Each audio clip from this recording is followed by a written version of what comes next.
welcome to the Dr. Tim Jennings Show, where we seek real answers to life's real problems. I'm Dr. Tim Jennings, here with Lori Atkins and Karen Covey.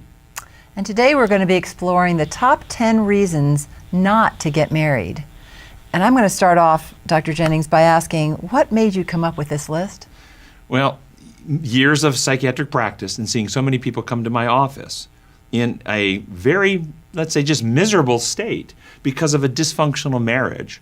And when we take the history and look back, many of these individuals had gotten married for what I would consider very unhealthy reasons. And over the course of years, I started to identify some of these reasons, and I thought, you know what? This is a bad reason to get married. So I came up with this list of top 10 reasons not to get married.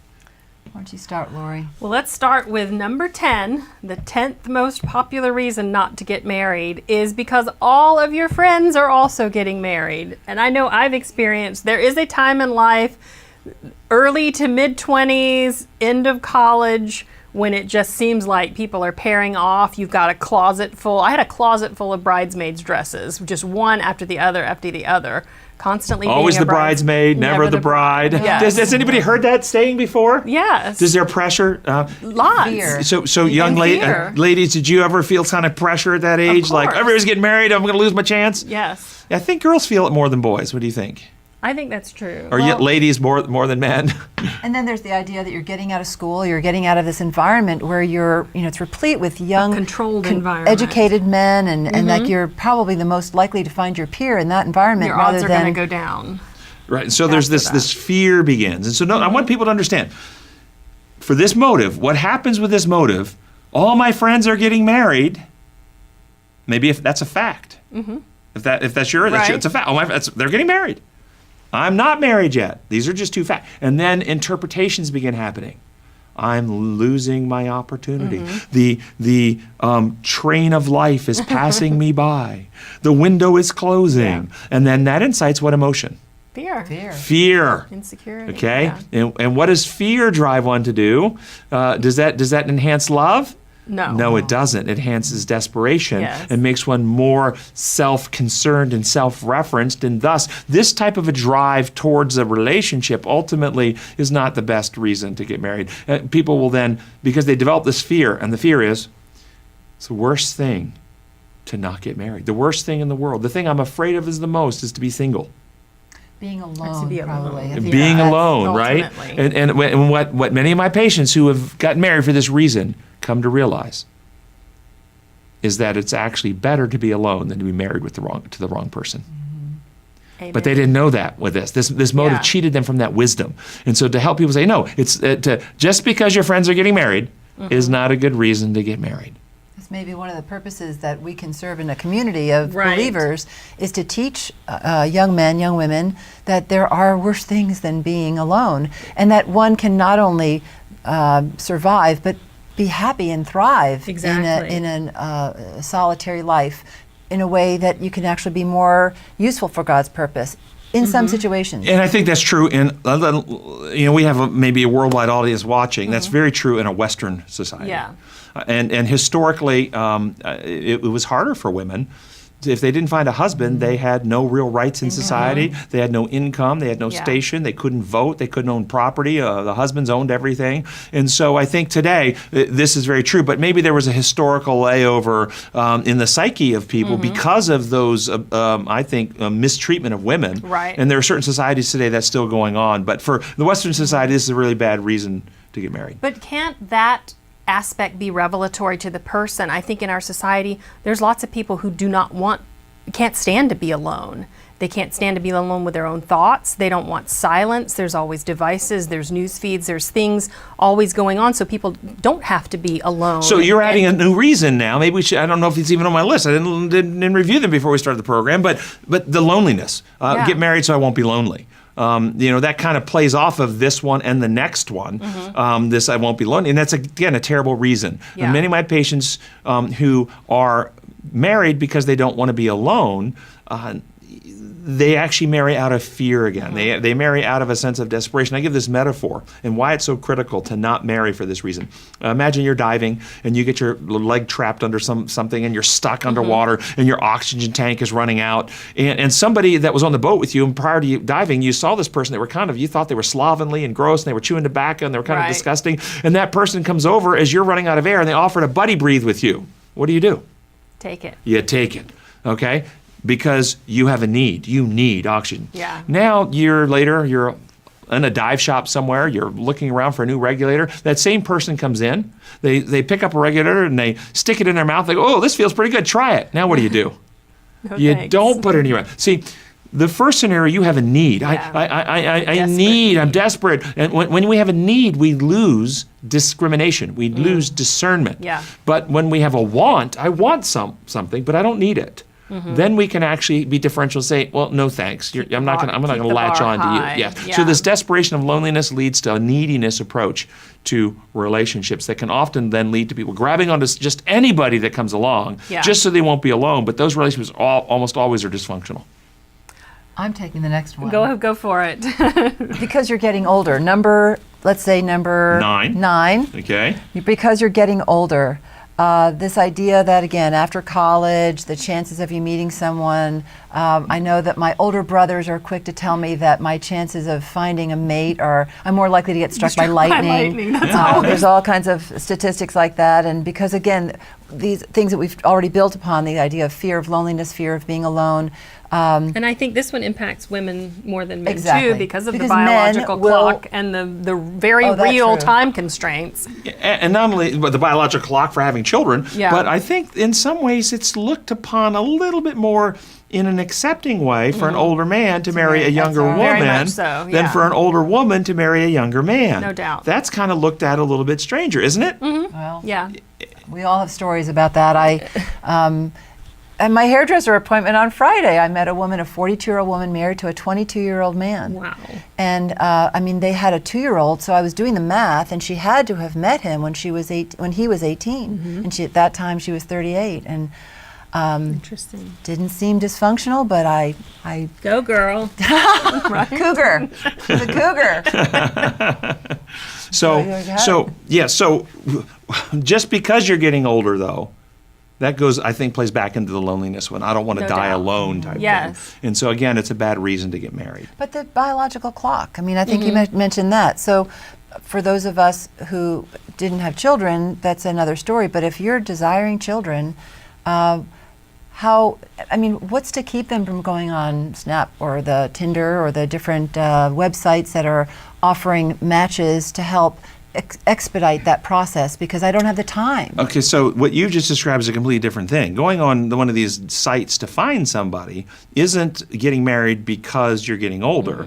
You're now searching for somebody because you're getting older, but just because you're getting older doesn't mean you shouldn't search. Yeah. But you don't marry just because you're getting older. You will marry because the person is the right person for you, not because you're getting older. But yes, the older could drive you to actually be more aggressive in the searching phase, Right. but you still More won't settle. efficient. Yeah, you We'll won't. say it's more efficient in the searching. You might not settle. And then you brought up the question of the biological clock. I think maybe for a future show, maybe we might talk about the ethics of a single woman just getting donor eggs or Yeah. donor sperm and Or just adopting. Brown style. or just having their a child on their own with no father in the Or figure. fostering I or think some people adopting. are doing that in our society today, and there's a discussion to be had about that. But that would then show you that maybe their motive isn't really about marriage. They're really more concerned about their biological clock. Right.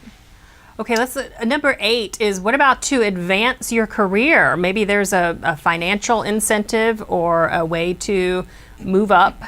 Well, I think the classic one people sometimes might think about this is the professional who needs somebody to support them while they're going to their professional school. that's true. Yeah. Okay, whether it's a male or female, marrying somebody who can pay the bills while they're While they're in going school. where they're Yeah. in school, and so you marry for the financial benefit reason. I think there are obviously the more flamboyant ones. Let's marry the person. How many people have heard it depicted in the movie? I'm going to marry the billionaire. Okay, and that's who I don't date anybody who isn't listed on the stock market. Yeah. Okay, Gold digger. Yeah, exactly. Those are obvious ones, but I think the less obvious ones are the ones that are for their own career advancement in the sense of helping them attain some goal, and they need that financial support to attain it.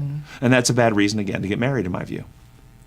Number 7 is to obtain citizenship. Now, there's two sides to that. You think about the foreign person wanting to come, say, to America and marrying. There's television shows, 90-Day Visa, 90-Day Fiancé. I didn't even know there was a show like that. There's a show like that, is. but I will tell a personal story of going through medical school.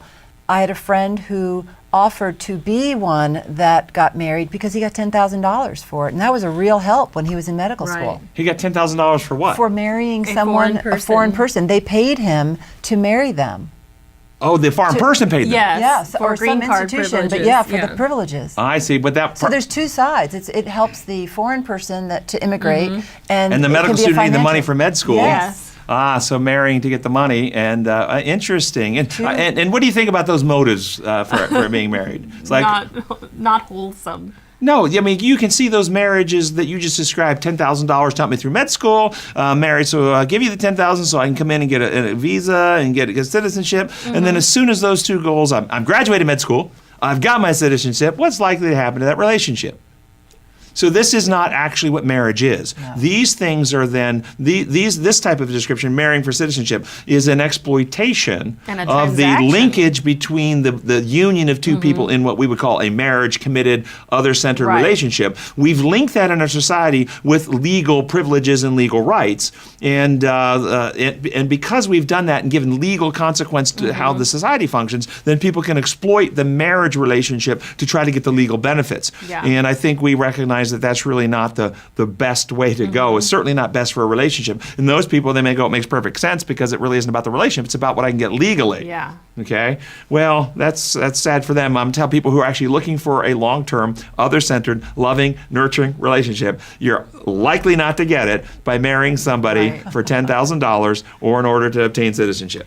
Well, and we've seen a version of that have to do with health insurance benefits recently, where those are only allowed to married partners, and it's actually caused lawgivers to change the definition of marriage in order to supply those benefits to someone's partner.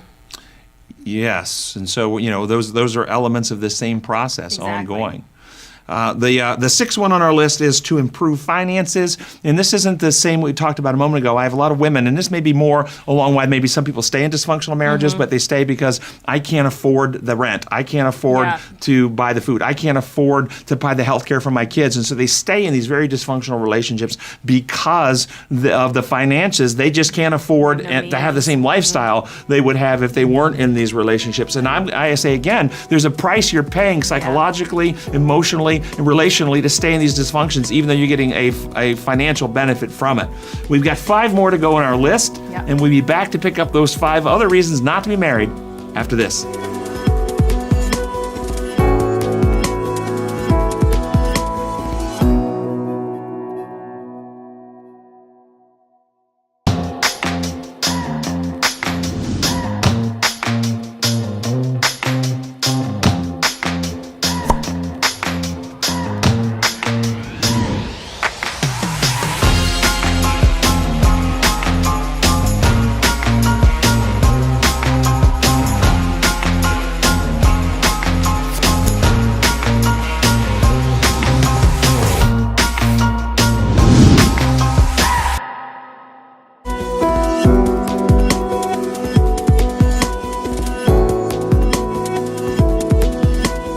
Welcome back to the Dr. Tim Jennings Show.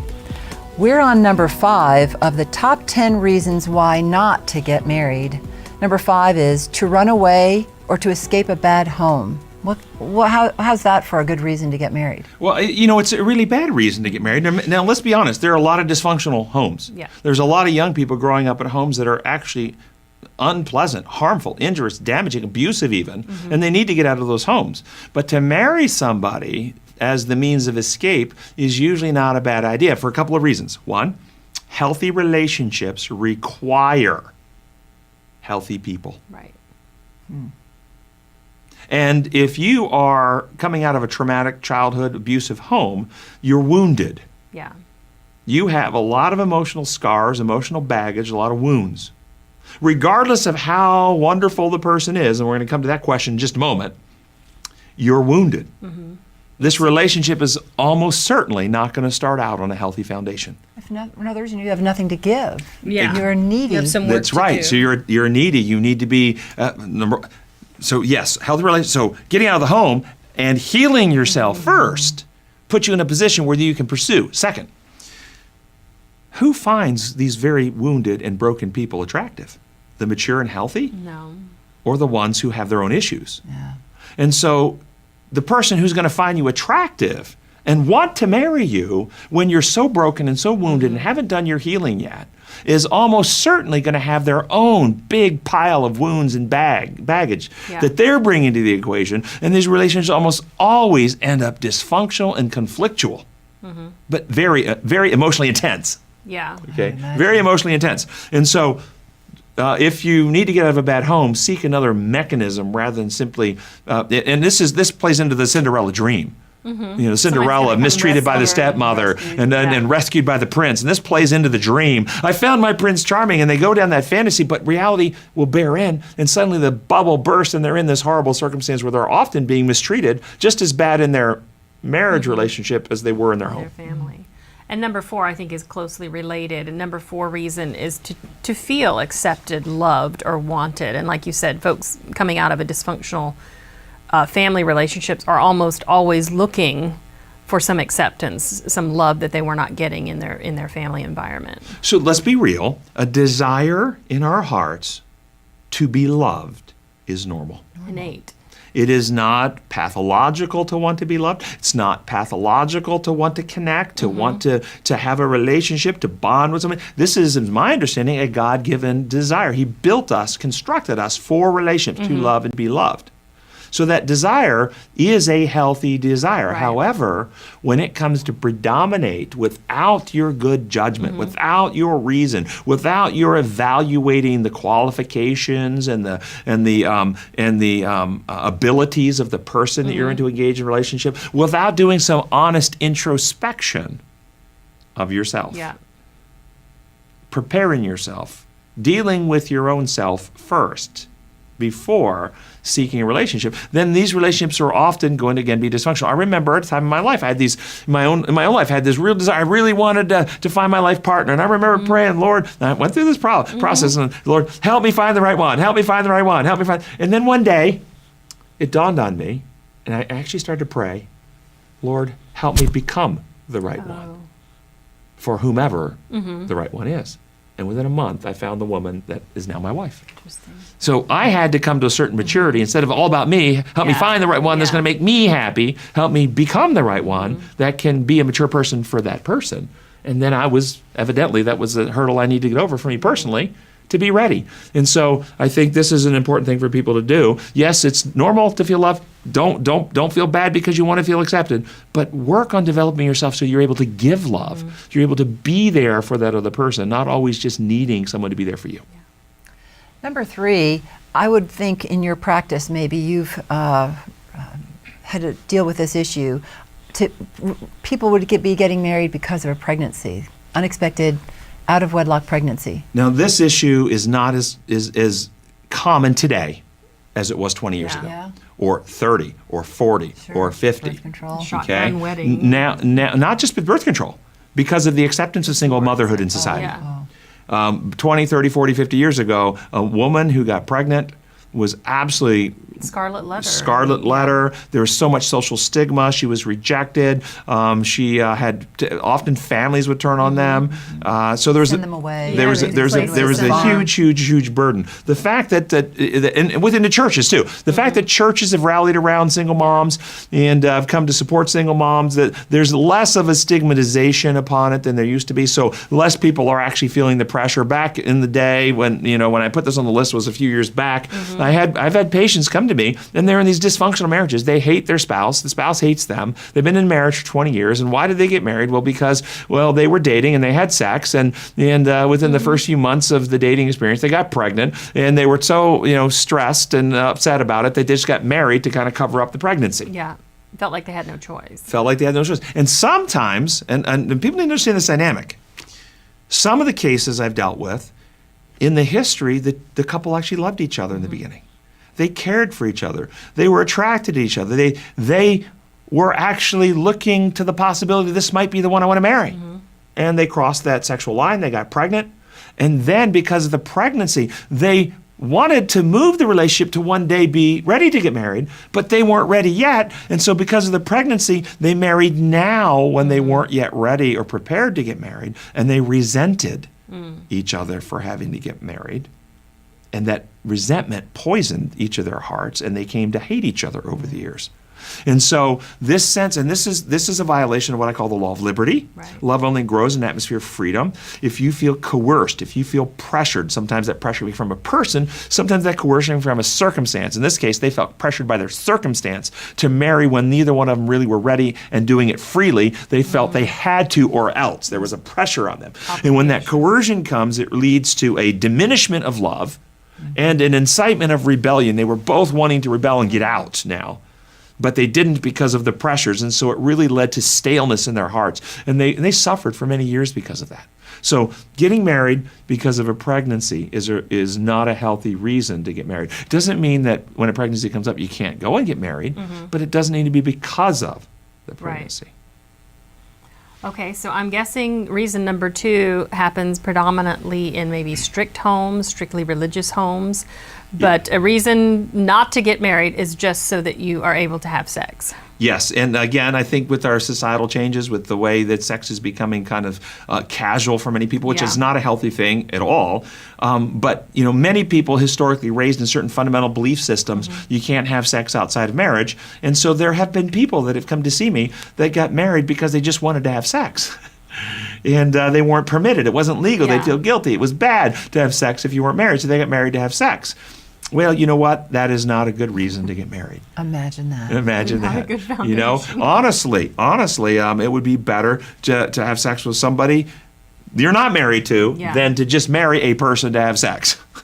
And I'm not suggesting it was healthy to just to have sex with any old person. I'm not suggesting it at all. But the damaging consequences are actually less in that state than to get married for that purpose. And this is often at late adolescence, fairly young, immature people. The hormones are raging. Right. Yeah. Well, then that leads to number 1, number one reason not to get married, and that's because you did have sex, you did make that choice, or you succumb to passion or pressure, heat of the moment, and now you feel obligated to marry that person because of your faith or because of your understanding of what right and wrong is. Yeah, and this would be in the Christian homes where I would see this most often, at least in my part of the world. I have most Christian patients, and that is they have a belief that sex is to be for marriage, and they in a relationship with someone that they're in a dating and a love relationship with, they cross that line and have the sexual relationship, and now they come under severe conviction of guilt. They feel condemned under God. They have all this kind of ruminating negative thoughts going on, and they're thinking, how can I make it right? How can I make it right? And well, if I'm, and then the idea pops in their head, well, in Bible times there wasn't a judicial magistrate with a courtroom with a piece of paper you had to sign. The marriage is really the marriage when you actually had that physical union together. That's when they were considered married. When they might have had a little ceremony with the family, but then they had the physical union, and that's when they were married. So in God's eyes, we're already married. So if we go ahead now and get married legally, then there really is no sin anymore. We've undone the sin, see? And so there's this idea, they're feeling guilt, they're feeling condemnation, and they're seeking a way to get out of the guilt. And so they marry for that reason. It's no longer about, is this person qualified? Do they possess the qualifications necessary? Are we a good match for each other? Are we well suited? Do we get along with our families? And all these elements that you have to bring in that is not considered. Yeah. And so I've seen many relationships that are very, very dysfunctional because of this reason.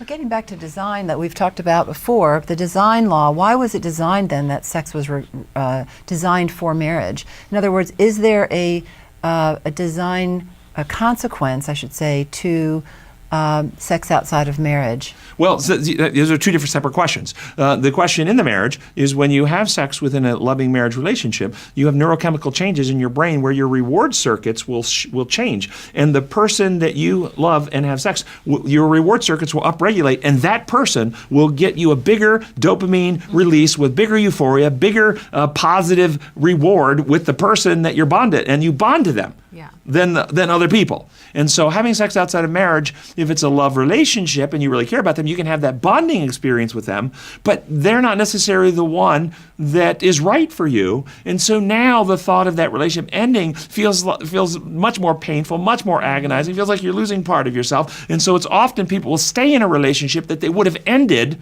had they just dated, fell in love, and not had sex with, but having had sex, they stay because neurobiologically they have a bond they wouldn't have otherwise had. I want to point out in the last little while we have on the show that for those who are looking for a marriage partner, the general principle to avoid these traps is to first establish the non-negotiable qualifications a life partner must possess. Deal breakers. Non-negotiable, any single one, if they don't have it, that alone means they're not qualified. And then the dating process is never, ever trying to get someone to like you. The dating process is evaluating whether they possess the qualifications to be with you. And one of the qualifications that should go on everybody's list, the right person to be your life partner, will genuinely like you for who you are. If you're dating somebody who doesn't really like you and they're trying to change you into something else, you don't try to change to meet their expectations. You simply say, thank you for letting me know you're not qualified to be with me. And you move on to someone else. But there are others that each one of us have that are non-negotiable deal breakers for each of us specifically. And the more of those you can identify, then when you date, dating becomes the time to get to know the person, let them reveal their true self to you to see whether they in fact are qualified. Whether you're attracted to them or not is the most insignificant. You can find that physical attraction very quickly, but it should be on the list. If you have every other thing, they meet them all, but you go to give them a kiss, it feels like kissing your grandparent. They're not qualified. But that attraction alone doesn't make them qualified. They can disqualify, but they have to have all the others as well. Hope you enjoyed the show today. And if you're seeking for a relationship, be reasonable, be intelligent, know your list, make sure they're qualified, prepare yourself to be qualified. Visit our website, timjenningsmd.com, and we'll see you next time.